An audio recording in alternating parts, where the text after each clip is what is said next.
दोस्तों, वीडियो को पूरा देखें, बहुत मजा आएगा। अंधेरी रात थी जब मैं और मेरे 3 दोस्त आकाश, मोहित और पंकज शहर के शोर से दूर एक जंगली इलाके में कैंपिंग के लिए निकले थे। यह जंगल शहर से करीब 50 किलोमीटर दूर था और इसे स्थानीय लोग भूतिया जंगल के नाम से जानते थे। हालांकि हमने इन कहानियों को अंधविश्वास मानकर नजरअंदाज कर दिया था। हमारी योजना जंगल के बीच में रात बिताने और सुबह सूर्योदय का आनंद लेने की थी।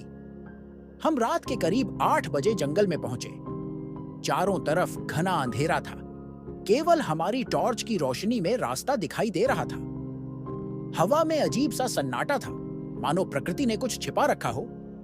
हमने एक छोटी सी खुली जगह चुनी और वहां अपना टेंट लगाया। सब कुछ सामान्य लग रहा था, परंतु जंगल का माहौल एक अजीब सी बेचैनी पैदा कर रहा था। जैसे जैसे रात गहरी होती गई, हवा तेज होने लगी। पेड़ों की शाखाएं अजीब आवाजें निकाल रही थीं, जो हमारी घबराहट को बढ़ा रही थीं। हमने अपना टेंट लगाया और अलाव जलाया। मोहित ने कुछ खाने पीने का सामान निकाला और हम चारों आग के चारों ओर बैठकर बातें करने लगे। लेकिन थोड़ी ही देर में जंगल में कोई हलचल महसूस होने लगी। पत्तों की सरसराहट और हल्की फुसफुसाहटें सुनाई देने लगीं, जो हवा के चलते होने जैसी नहीं लग रही थीं। आकाश ने मजाक में कहा, शायद ये जंगल की आत्माएं हैं। हम सब हंस पड़े, पर अंदर ही अंदर एक अजीब सा डर महसूस कर रहे थे। अचानक टेंट के बाहर से किसी के कदमों की आवाज आई। ऐसा लगा जैसे कोई हमारे टेंट के पास आकर रुका हो। हमने टॉर्च उठाई और बाहर देखा, पर वहां कोई नहीं था। पंकज ने कहा, शायद ये हमारी ही आवाजों का भ्रम है। हमने उसकी बात मान ली और अलाव के पास वापस बैठ गए। लेकिन तभी एक जोरदार चीख ने हमारी हंसी को चुप्पी में बदल दिया। वो चीख जंगल की गहराइयों से आई थी। हमने एक दूसरे की ओर देखा, पर कोई कुछ नहीं बोला। आकाश ने धीरे से कहा, यह कौन हो सकता है? मोहित ने तुरंत कहा, हमें यहां से निकल जाना चाहिए, ये जगह सही नहीं लग रही। लेकिन पंकज ने कहा, यह सिर्फ हमारा भ्रम है, शायद ये किसी जानवर की आवाज है। हमने खुद को शांत करने की कोशिश की और वापस टेंट के अंदर चले गए। लेकिन रात अभी खत्म नहीं हुई थी। जैसे ही हम लेटे, टेंट के बाहर से फिर वही कदमों की आवाज सुनाई दी, इस बार और भी करीब। हम सब एक साथ उठे और बाहर झांकने लगे। टॉर्च की रोशनी में हमें कुछ दिखा नहीं, पर हवा में एक अजीब गंध फैल गई थी, एक सड़ी हुई गंदी बदबू। मोहित ने घबराते हुए कहा, यहां कुछ तो गड़बड़ है। तभी हमारे पीछे किसी के चलने की आवाज आई। हमने तुरंत मुड़कर देखा, पर वहां कोई नहीं था। अब हम सच में डरे हुए थे। आकाश ने कहा, हमें अभी यहां से निकलना चाहिए, पर तब तक बहुत देर हो चुकी थी। जंगल ने हमें घेर लिया था। अचानक टेंट के चारों ओर झाड़ियों में तेज हलचल होने लगी। ऐसा लगा जैसे कई लोग हमारे चारों ओर घूम रहे हों, पर टॉर्च की रोशनी में कोई दिखाई नहीं दे रहा था। हमारी धड़कनें तेज हो गईं। हम टेंट से बाहर निकले और भागने की कोशिश करने लगे, लेकिन कदमों की आवाजें हमारे पीछे पीछे आ रही थीं। हम चारों घबराए हुए भाग रहे थे, पर वो आवाजें हमारे ठीक पीछे थीं। जंगल के भीतर हमें एक पुराना खंडहर सा मकान दिखाई दिया। यह मकान एकदम उजाड़ था, पर उस समय वह हमें सुरक्षित ठिकाना लग रहा था। हम चारों ने वहां शरण ली और दरवाजा बंद कर लिया। लेकिन जैसे ही हम अंदर आए, हमें महसूस हुआ कि यह जगह और भी खतरनाक है। अंदर का माहौल बहुत ही अजीब था। दीवारों पर पुराने खून के धब्बे थे और हवा में अजीब सी सर्दी थी।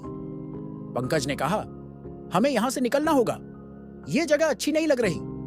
लेकिन दरवाजा अचानक खुद खुल गया। बाहर हमें वही कदमों की आवाजें सुनाई दी, पर इस बार वे और भी तेज थीं। ऐसा लगा जैसे कोई हमारे बहुत करीब आ चुका हो। मोहित ने दरवाजा बंद करने की कोशिश की, लेकिन दरवाजा बंद ही नहीं हो रहा था। तभी एक ठंडी हवा का झोंका आया और हमारे चारों तरफ अंधेरा छा गया। हम एक दूसरे को देख नहीं पा रहे थे, पर किसी ने पंकज का हाथ पकड़ लिया। वह जोर से चिल्लाया, कौन है? लेकिन जवाब में केवल एक भयावह हंसी सुनाई दी। वह हंसी इतनी भयानक थी कि हमारी रूहें कांप उठीं। हमने जैसे तैसे अपने मोबाइल की टॉर्च जलाने की कोशिश की, लेकिन मोबाइल में नेटवर्क नहीं था और टॉर्च भी काम नहीं कर रही थी। हम अब पूरी तरह से फंस चुके थे। तभी आकाश की नजर एक पुराने आईने पर पड़ी जो दीवार पर लटका हुआ था। आईने में हमें एक परछाई दिखाई दी, एक लंबी डरावनी आकृति जो धीरे धीरे हमारी ओर बढ़ रही थी। हम सब डर के मारे हिल भी नहीं पा रहे थे। वो परछाई और करीब आई और तभी आईना खुद ब खुद टूट गया। हम सभी जोर से चीखे और दौड़ते हुए मकान से बाहर निकलने की कोशिश करने लगे। लेकिन जैसे ही हम बाहर निकले, हमें महसूस हुआ कि हम जिस रास्ते से आए थे वह गायब हो चुका था। जंगल हमें पूरी तरह घेर चुका था। हमने चारों ओर देखा, लेकिन हर दिशा एक जैसी लग रही थी। तभी पंकज की आवाज आई, यहां से कोई बच नहीं सकता। हमने उसकी ओर देखा, लेकिन उसकी आंखों में अजीब सा खालीपन था। उसने धीरे धीरे कहा, यह जंगल अब हमारा है। वह धीरे धीरे जंगल की ओर बढ़ने लगा, मानो उसे किसी ने बुलाया हो। हम उसे रोकने की कोशिश कर रहे थे, लेकिन वह हमारी बात सुन ही नहीं रहा था। उसकी चाल धीरे धीरे तेज होती गई और वह जंगल की गहराइयों में खो गया। हम तीनों चिल्ला रहे थे, उसे रोकने की कोशिश कर रहे थे, पर वह अब हमारी आवाज से बहुत दूर था। आकाश ने कहा, हमें यहां से भागना होगा। लेकिन अब तक हमें समझ आ चुका था कि इस जंगल से भागना इतना आसान नहीं था। हम जिस भी दिशा में भागते, वह हमें वापस उसी जगह पर ले आती। ऐसा लग रहा था जैसे यह जंगल हमें खेल खेला रहा हो। हम तीनों थक कर एक जगह बैठ गए। अब तक रात के करीब 2 बज चुके थे। हवा में वही सड़ी हुई बदबू और तेज हो गई थी। अचानक पेड़ों के बीच से हमें पंकज की आवाज सुनाई दी। उसने कहा, आओ मेरे साथ आओ। उसकी आवाज में कुछ ऐसा था जो हमें अंदर तक कंपा गया। हमने इधर उधर देखा, लेकिन वह कहीं दिखाई नहीं दे रहा था। उसकी आवाज हर दिशा से आ रही थी, मानो जंगल ही बोल रहा हो। तभी एक तेज हवा का झोंका आया और हमने देखा कि हमारे चारों ओर सफेद धुंध फैल गई है। धुंध में कुछ आकृतियां नजर आ रही थीं, लंबी डरावनी परछाइयां जो धीरे धीरे हमारी ओर बढ़ रही थीं। हमने भागने की कोशिश की, पर धुंध ने हमें घेर लिया था। हम अब किसी भी दिशा में देख नहीं पा रहे थे। तभी हमें महसूस हुआ कि कोई हमारे पीछे खड़ा है। मैंने धीरे से मुड़कर देखा और मेरी सांसें रुक गईं। वो वही लंबी आकृति थी जो हमने आईने में देखी थी। उसकी आंखें लाल थीं और उसकी चेहरा अजीब तरह से विकृत था। वह हमारी ओर धीरे धीरे बढ़ रही थी। मैंने जोर से चिल्लाया, भागो! और हम तीनों अलग अलग दिशाओं में भागने लगे। हम तीनों अलग अलग दिशाओं में भागते हुए अपनी जान बचाने की कोशिश कर रहे थे। लेकिन जितना हम भागते, उतना ही हमें महसूस होता कि यह जंगल किसी भूल भुलैया की तरह हमें उलझा रहा है। पेड़ों की शाखाएं हमें जकड़ने लगीं और हर कदम पर ऐसा लगता कि कोई हमारे ठीक पीछे आ रहा है। मैं तेजी से दौड़ रहा था, पर कदमों की आवाज मेरे पीछे पीछे आ रही थी। हवा में अजीब सी ठंडक थी और वो बदबू अब और भी तेज हो गई थी। कुछ देर बाद मैंने खुद को एक छोटी सी झील के किनारे पाया।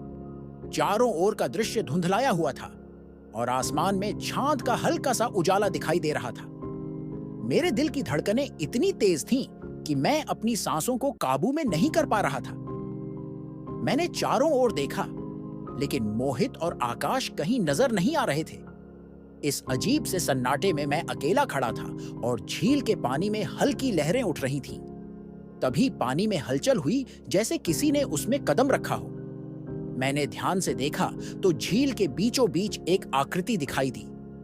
वो आकृति धीरे धीरे पानी से बाहर आ रही थी। मैं घबराकर पीछे हटने लगा, लेकिन मेरे पैरों ने जवाब देना शुरू कर दिया था। वह आकृति पूरी तरह से बाहर निकल चुकी थी। उसका चेहरा विकृत था और उसकी आंखें गहरी, खाली और भयावह थीं। ऐसा लग रहा था जैसे वो कुछ कहना चाह रही हो, पर उसके होठों से कोई आवाज नहीं निकल रही थी। मैंने पूरी ताकत से वहां से भागने की कोशिश की, लेकिन जैसे ही मैं मुड़ा, पंकज मेरे सामने खड़ा था। उसकी आंखें सफेद हो चुकी थीं और वह एक अजीब सी हंसी हंस रहा था। तुम नहीं बच सकते, उसने धीरे से कहा। उसकी आवाज में कुछ ऐसा था जिसने मेरे रोंगटे खड़े कर दिए। मैंने उसे हटाने की कोशिश की, पर वह वहीं खड़ा रहा, अपनी सफेद आंखों से मुझे घूरते हुए। तभी पीछे से आकाश और मोहित की आवाज सुनाई दी। मैंने उनकी तरफ भागने की कोशिश की, लेकिन मेरे पैरों में अब वो ताकत नहीं बची थी। मैं जैसे तैसे चल रहा था और अचानक ही एक पेड़ की जड़ से ठोकर खाकर गिर पड़ा। जब मैंने उठने की कोशिश की तो देखा कि वो परछाइयां जो हमें जंगल में पहले दिखाई दी थीं, अब हमारे चारों ओर मंडरा रही थीं। मोहित और आकाश भी अब मेरे पास आ चुके थे और हम तीनों ने महसूस किया कि हम अब पूरी तरह से फंस चुके थे। हमारे चारों ओर उन परछाइयों का घेरा था और हर परछाई के चेहरे पर वही भयानक हंसी थी। पंकज भी उन परछाइयों में शामिल हो गया था।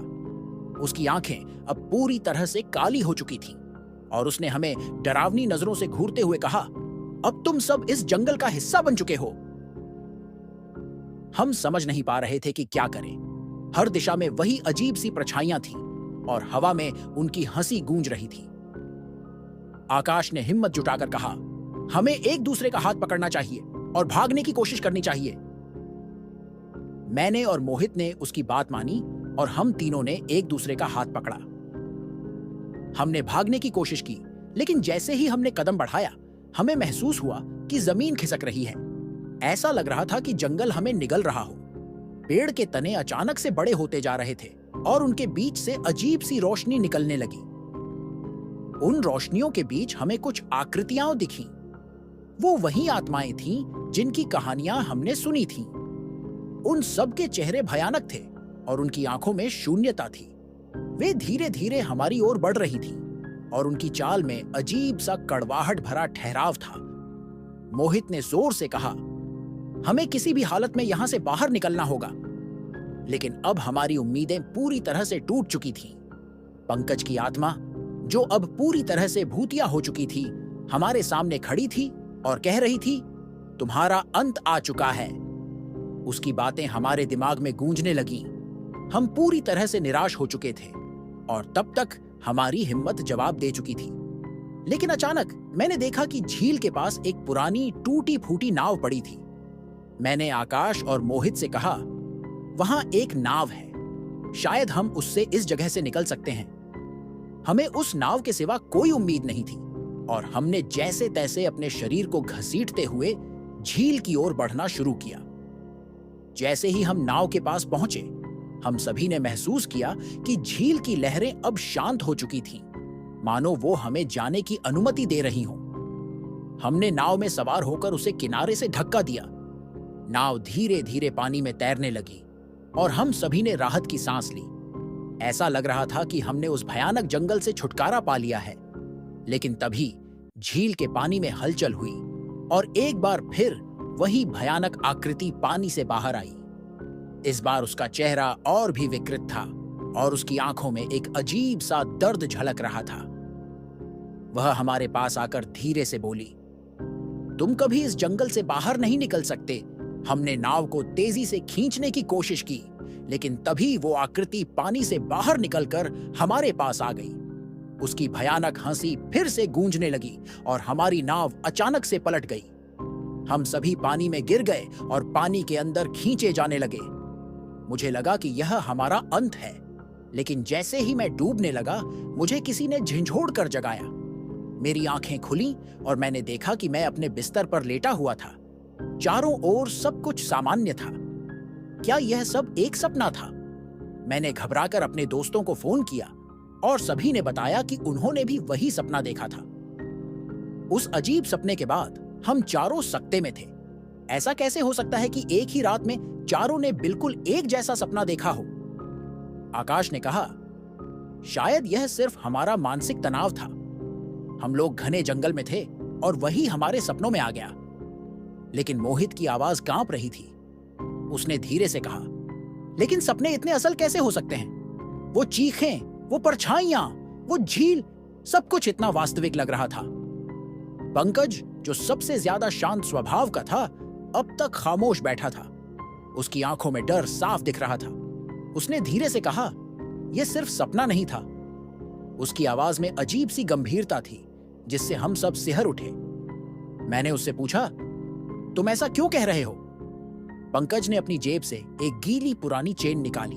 चेन देखकर हमारी सांसें थम गईं, क्योंकि ये वही चेन थी जो हमने सपने में उस भूतिया झील के किनारे देखी थी। ये चेन मैंने अपने तकिए के पास पाई, पंकज ने घबराई आवाज में कहा। यह उस झील से आई है। अब हम सभी हैरान थे। यह कैसे हो सकता है कि एक सपना सच हो जाए? हमने कई संभावनाओं पर विचार किया। शायद किसी ने मजाक किया हो, या हो सकता है कि यह हमारा भ्रम हो। लेकिन यह चेन हमारी सोच को चुनौती दे रही थी। आकाश ने कहा, हमें इस बारे में और जानकारी इकट्ठा करनी चाहिए। शायद इस जंगल के बारे में और कुछ पता चले। हमने फैसला किया कि हमें उस भूतिया जंगल और उसकी कहानी के बारे में स्थानीय लोगों से पूछताछ करनी चाहिए। हम चारों अगले दिन उसी गांव गए जहां से हम जंगल में गए थे। गांव के लोग हमारे सवाल सुनकर चुप हो गए। एक बुजुर्ग आदमी जिसका नाम रघु था हमारे पास आया और उसने पूछा, तुम लोग कहां गए थे? हमने उसे सब कुछ बताया, कैसे हम जंगल में गए, फिर हमारा अजीब सपना और उस चेन का जिक्र किया। रघु की आंखों में डर साफ दिख रहा था। उसने गहरी सांस ली और कहा, तुम लोग बहुत बड़ी भूल कर चुके हो।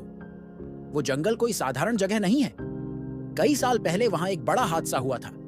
उस जंगल में एक पूरा गांव था, लेकिन अचानक एक रात सब लोग गायब हो गए। कुछ कहते हैं कि वो लोग अब भी वहीं हैं, भटकते हुए। हम चौंक गए। रघु ने आगे कहा, कई लोगों ने उस जगह पर अजीब घटनाएं देखी हैं, परछाइयां, चीखें और कुछ ऐसी चीजें जो इंसानी समझ से परे हैं। वहां जो एक बार जाता है वह खुद को खो देता है। हमारी हिम्मत टूटने लगी थी। मोहित ने डरी हुई आवाज में कहा, क्या हमें अब कुछ हो सकता है? क्या हम भी उस श्राप का हिस्सा बन गए हैं? रघु ने गंभीरता से कहा, तुम लोग भाग्यशाली हो कि वापस लौट आए, लेकिन वो जंगल तुम्हें इतनी आसानी से नहीं छोड़ेगा। अगर तुम वापस वहां गए तो इस बार तुम कभी नहीं लौटोगे। हम सब सन्न रह गए।